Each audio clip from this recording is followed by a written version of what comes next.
Your oral argument in the case of State of Ohio versus Jessica Beasley. Each side will have 15 minutes to present its arguments. Appellant may reserve up to 5 minutes.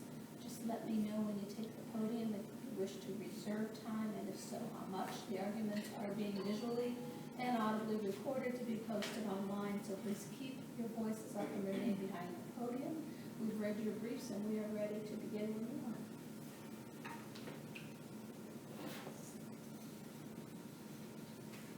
Good morning. Attorney Jones on behalf of the appellant.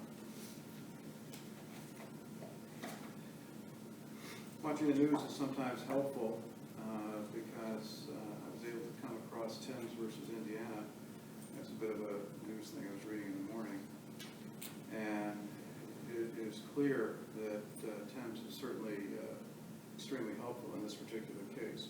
Do you want to reserve rebuttal time? Oh, I am so It's sorry. all right. 2 minutes. All right, thank you. Again, my apologies. And it's a very illuminating case because it is clearly indicates that a forfeiture statute is going to have to be judged under the 8th Amendment of being either cruel or unusual punishment. And having dealt with forfeitures on a number of times at the trial level, it almost seems that there is absolutely no hope, nothing you can do. If you've got a third offense within 10 years, the vehicle is going to be forfeited. It seems that there's a bit of thrashing around with it, and I'm hoping that when this case is done, that this Court of Appeals can provide some guidance to the trial courts and to us as trial attorneys. The bottom line is we've got the 3 assignments of error. We have the 8th, which again is cruel and unusual punishment. Again, I think Tim's extremely a salient issue that helps to really decide this case. It was a $42,000 vehicle that had been purchased with some life insurance proceeds of the defendant. And he got caught with some heroin in the car, and the trial court said this was cruel and unusual. Indiana Supreme Court said no, and then the U.S. Supreme Court deems that it is. And I also feel that it is, but the way that Ohio is set up, we have a statute which is just completely, doesn't make sense. It doesn't make sense with reference to what goes on in real life. In real life, you have multiple people who wind up sometimes signing up on loans, and in this particular case, a lease.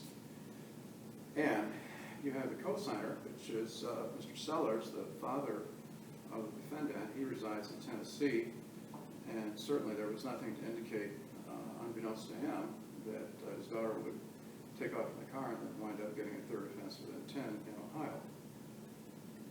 So he is deprived of due process, which is an interesting concept because it is something which is due, which is owed, belongs to, and needs not be abrogated by any court to a party who is interested in the case.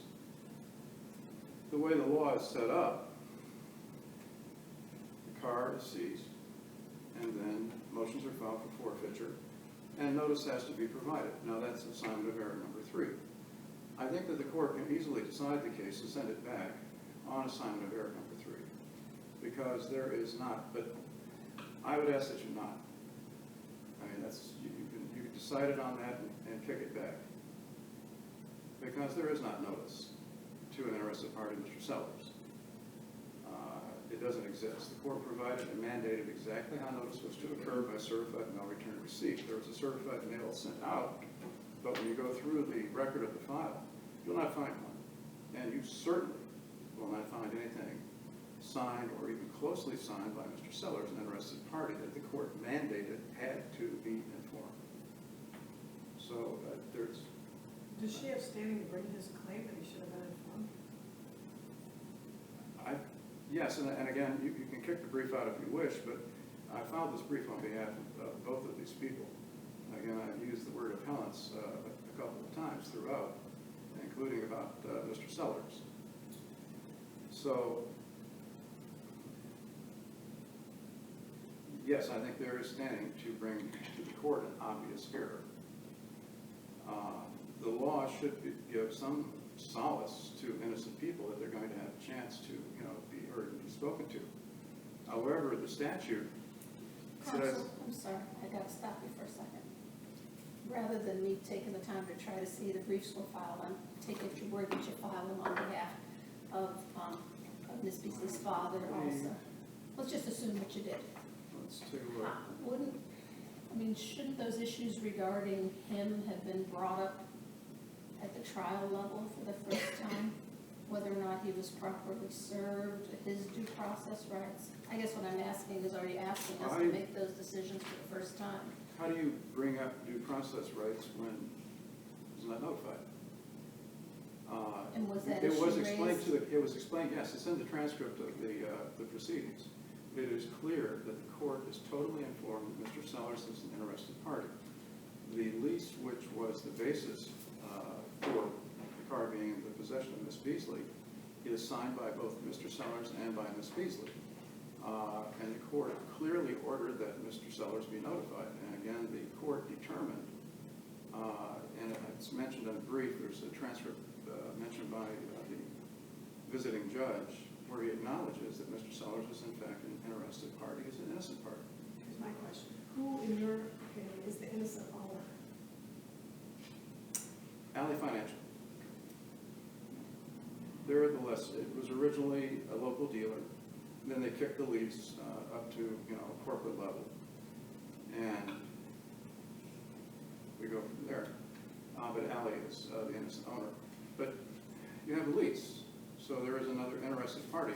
The Ohio statute does not limit just the innocent owner. It indicates that all interested parties should be notified, and to think that a co-obligor is not an interested party, I think is a gross misunderstanding. Again, the statute itself, I would ask that this court, is horrid. It's absolutely horrid. Without any rational basis whatsoever, it punishes family members. Because this car should have, if it was some other third party, it appears that the car should certainly, and the use of the car should have gone to Mr. Sellers. And the fact that it does not is a torture upon Mr. Sellers, because the way the statute is written, there is nothing that this owner, Alley Financial, has to do to mitigate damages. Nothing. They just take possession of the car, they can sit on it, they can sell it, they can do nothing with it. They can give it to their, whoever happens to be the corporate brother can be given the car to drive willy-nilly. There's just nothing absolutely in the statute about something that deals with a lease. Cars are not just purchased. I would think almost the majority of cars today may be running around, or certainly a very high percentage of them are leased vehicles. They are not owned or, vehicles that will ultimately be owned, because the lease rates are so low as opposed to, making a commitment for 5 years or more. Again, it's plain error that he's not notified. There's a defect in there. And again, the prosecution notified the defendant, so she's properly notified. There's no two ways about it. But when you have an initial defect where interested parties are not even acknowledged, parties are not notified, parties are not given a chance to appear in court, but where the court then, at the forfeiture hearing, determines that Mr. Sellers is in fact an innocent party, then he should have been notified. That's plain and clear error. But again, there's plain and clear error in the statute alone. Because you happen to be a relative, why is it that you are prohibited from the car? What particular motive is that? Is it all assumed that co-signers on leases who happen to be a father are going to immediately deposit the car back in the hands of the defendant? All the court has to do on that is to make an order that the defendant is not to operate that car when you have another party who is involved. Also, there is no indication in the record. I would, let's see. Yes, the Thomason case.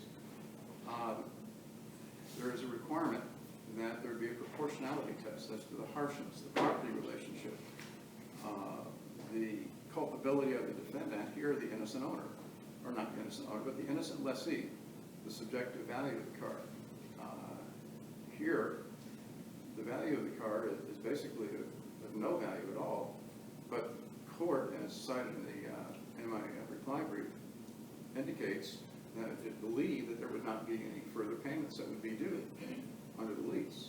That clearly, by the terms of the lease, which is again in the record, is completely false. You know, that is an absolutely false assumption. So the subjective value was not determined by the court. So again, I think that's transcripts page 7, lines 10 through 14 of the sentencing hearing. There is a hardship. What the hardship would be also is another item contested. And again, Mr. Sellers was put squarely in the position of forfeiting any rights that he has to the vehicle as the co-lessee. But he was left on the hook completely for all the financial downside. I thought you said that the value of the car, there was no further value, there was nothing due to Ally Bank. Well, there's certainly value to Mr. Sellers of being able to use the vehicle of which he is a co-lessee. And he I was- made the payments for Right. the duration, the remainder of the Right, lease. but value of it, that there certainly is a value to that innocent party, you know, who had nothing to do with the offense. You know, again, the purpose behind the law should be to punish the defendant, not to punish, and the way the statute is written, you could have a stepchild, or a stepbrother or a stepsister, they would be prohibited from using it when you take a look at, you know, consanguinity and so on. I mean, that's a wide-ranging octopus spreading out its tentacles.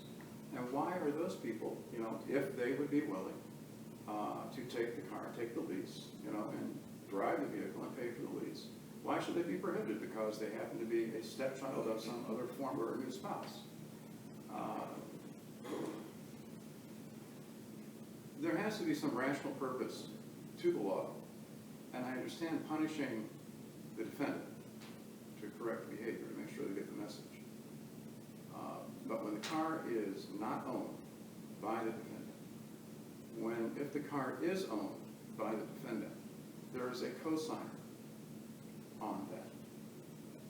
The statute should provide some relief, some form that the contract that had been entered into would protect that contractual relationship.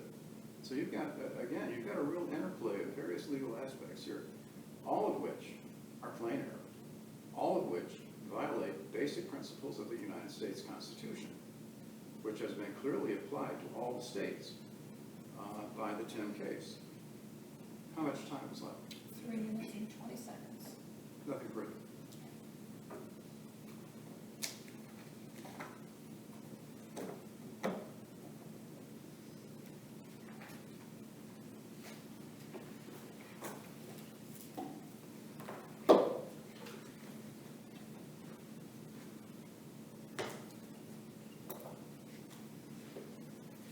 Please the court, my name is Greg Huber. I represent the state of Ohio in this appeal.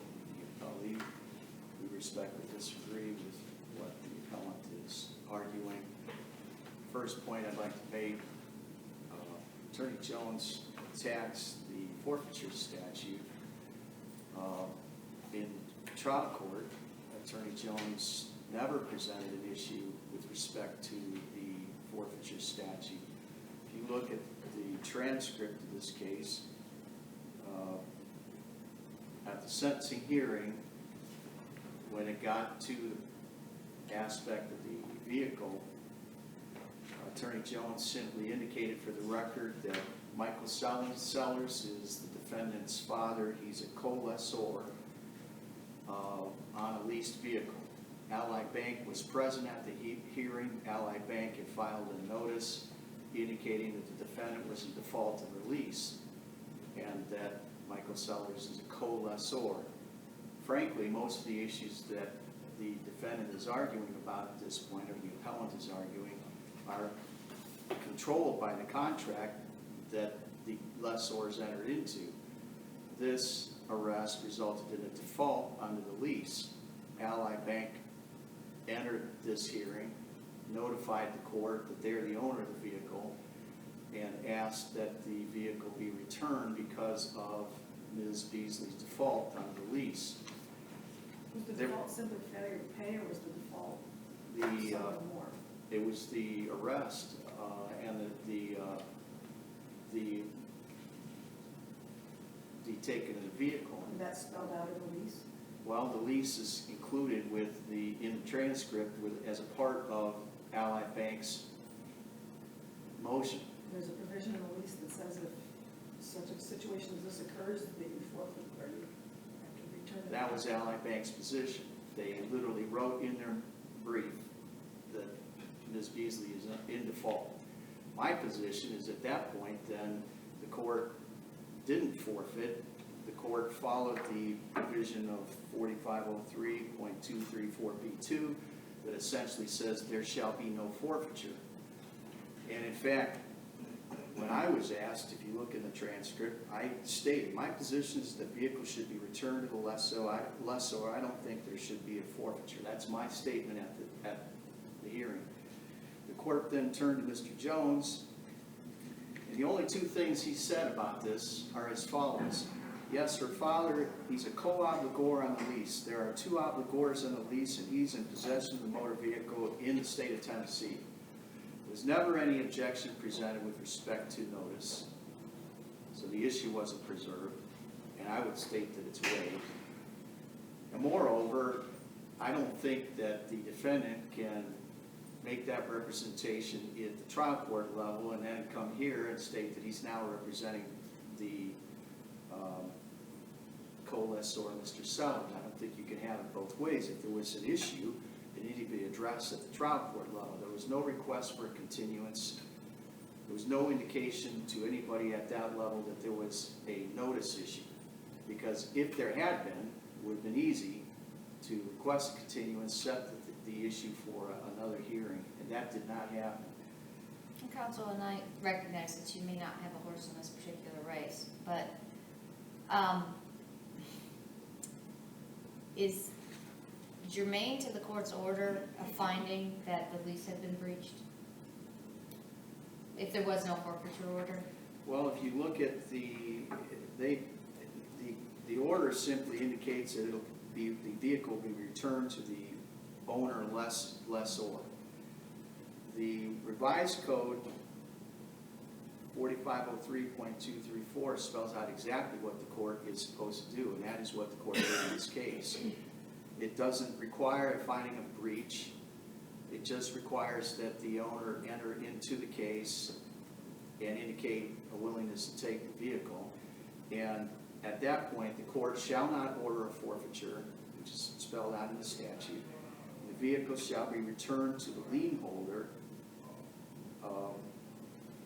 which again is what the court order states. It says there is no forfeiture. So it's my understanding from not the dispositional order on the criminal case, but the subsequent order about what we're going to do with the vehicle. It says it's coming to the court on the motion of a interested third party. Ally Bank. And the court grants the interested third party's motion. Right. And that's not pursuant to the forfeiture. But the problem is that the court has, in the criminal case, seized the vehicle or immobilized it. There was an immobilization order on the vehicle. Correct. Again, all of which follows the requirements of the Ohio Revised Code. Which presupposes forfeiture. Well, that issue wasn't raised at the trial court level.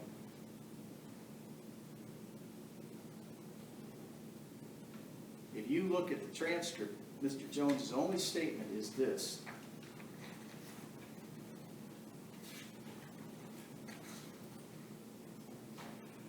Again, I would ask the court, just like the state, after I made my statement, that the court not order forfeiture of the vehicle. And the court's answer is, well, I'm not going to do that. I'm going to order that the vehicle be transferred to the lessor Allied Bank lease. There is no forfeiture. Right. On what authority does the court order that it be transferred to Ally upon Ally's motion with an interested third party, right? And that's set out in 4503.234B2. It says exactly what shall take place. No order of criminal forfeiture shall be issued if a lien holder presents an interest. If the lien holder presents an interest and satisfies the court that the interest is legitimate, and I'm paraphrasing, then the court shall return the vehicle to the leaseholder. And the only proviso is that in the order, the leaseholder shall not return the vehicle to the lessee, or in this case, the lessees. Beyond that, that's exactly what the court did, and that's exactly what 4503.234 spells out. And that is exactly what Mr. Jones requested. He asked no forfeiture. The court said, we're not forfeiting. Now on appeal, we're presented with the forfeiture statute is excessive. And I want to point out that this court has said when you're going to raise that issue, you have to put on some evidence as to, is somebody going to have to pay on the lease, or how much of the values, in order for the reviewing court to determine the excessiveness issue. None of that information is in the record. It wasn't presented. Is that because the court didn't order any money to be returned, to be paid to Ally Bank? Well, the court did not order any money to be returned. The court simply followed 4503.234. So essentially they said, you give the car back to Ally and you don't owe any money for the balance of this lease. The court didn't address what's owed under the lease. Really, that's the contractual issue between Ally and the two lessees. And as far as the court trying to determine whether or not this statute is excessive or overbroad, again, there's nothing in the record that you can use to evaluate that. There's no information about impact upon the lessees. There's no financial information provided. There's no ability for anybody to say it's excessive or not excessive, because there's simply no information provided. The only request was that there not be a forfeiture. Beyond that, there was nothing said by defendant's counsel at this hearing. So if I understand the argument correctly, we started down this road of forfeiture, that's why notice was given. The court did not order a forfeiture, but pursuant to the statute, at that point, the court still had some authority to order the vehicle disposed with in a manner in which the court felt was consistent with the statute. Correct. Counsel, you said that the state, that at some point there, did not ask for forfeiture, correct? Right. You could not have, could you have, by statute? Well, I Once read this Ally got before. involved? I read this statute before I walked into the hearing, and I mean, it's.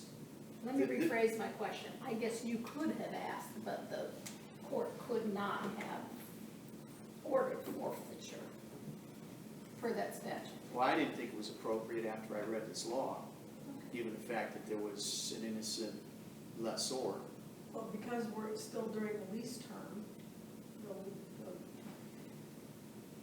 the lessees don't have any value in the vehicle. It's still a leased vehicle.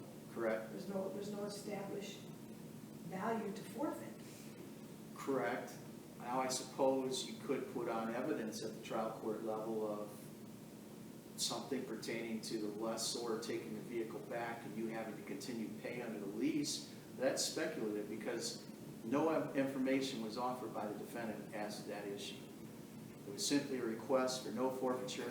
The trial court granted that request. There was no forfeiture. And on the constitutional issues and on the attack of the statute itself, that issue is not preserved for this court to review. Not the overbreadth argument, not the excessiveness of the statute. None of those issues were presented or preserved properly in this case.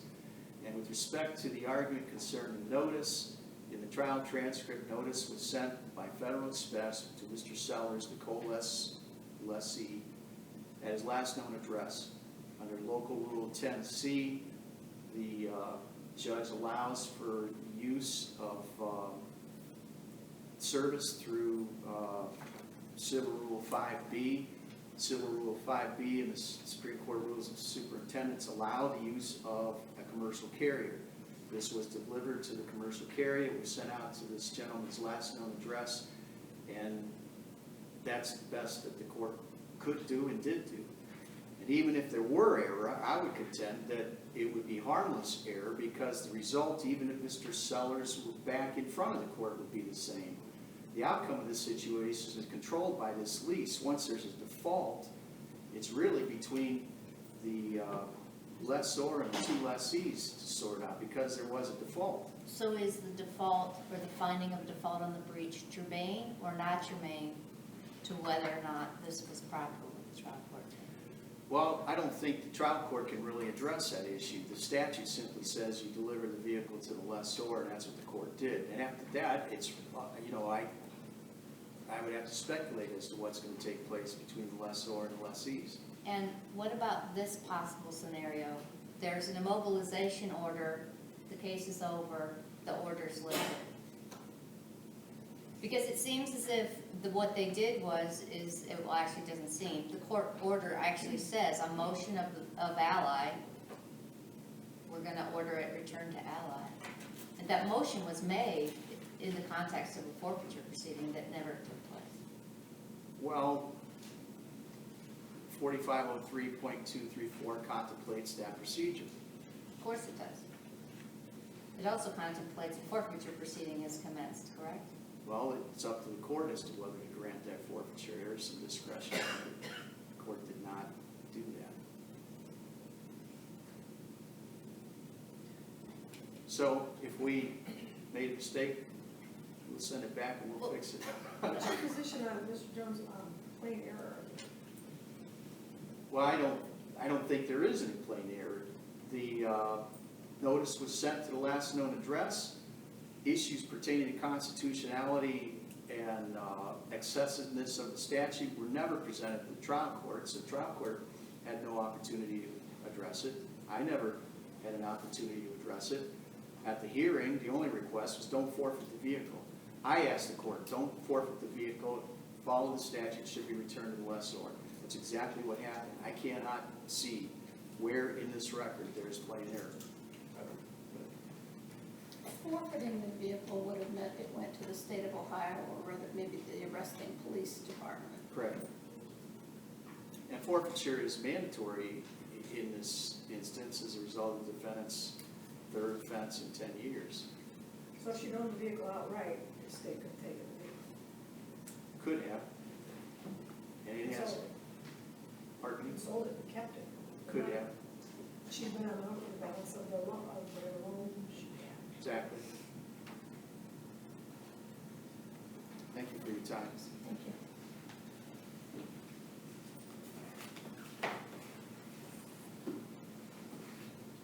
Just to quickly correct one issue, the vehicle was never immobilized.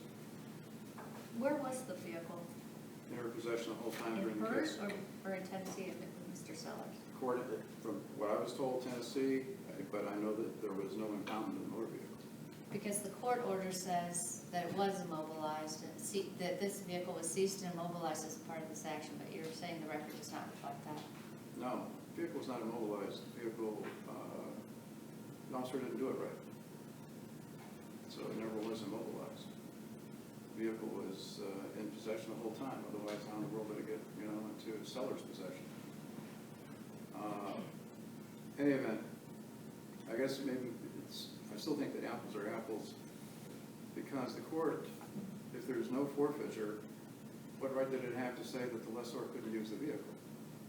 And that would be Mr. Sellers.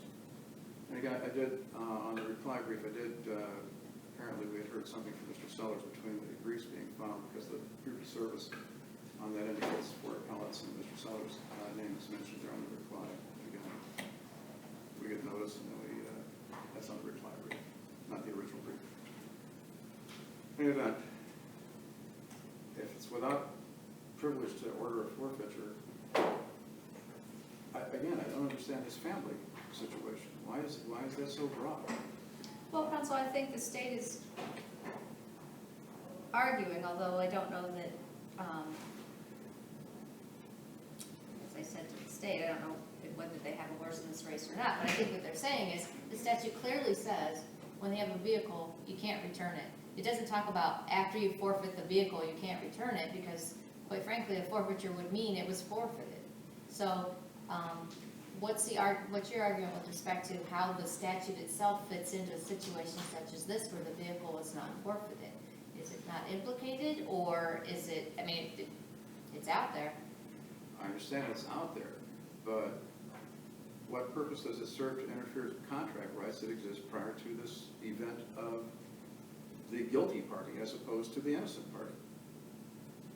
I mean, where does that all fit in? You know, you have interference with contract rights, you're taking his due process. And again, that court order didn't say, that's an independently elected clerk, by the way, clerk of courts. This isn't something controlled by the judge, just so we know that little difference there.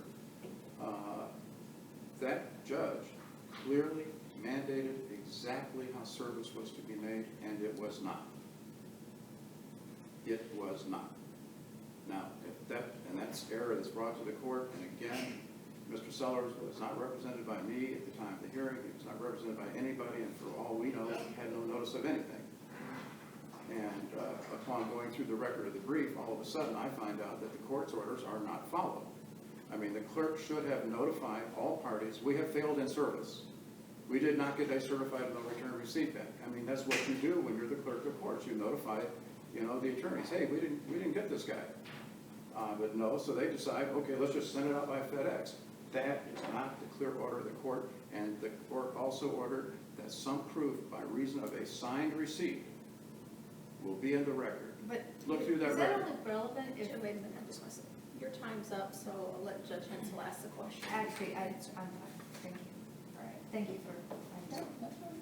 Thank you, Judge. All right, gentlemen, thank you both for your presentations. The court will take the matter under advisement and issue a written decision, which will be mailed to both sides, as well as posted to our website and the website of the Supreme Court. Thank you.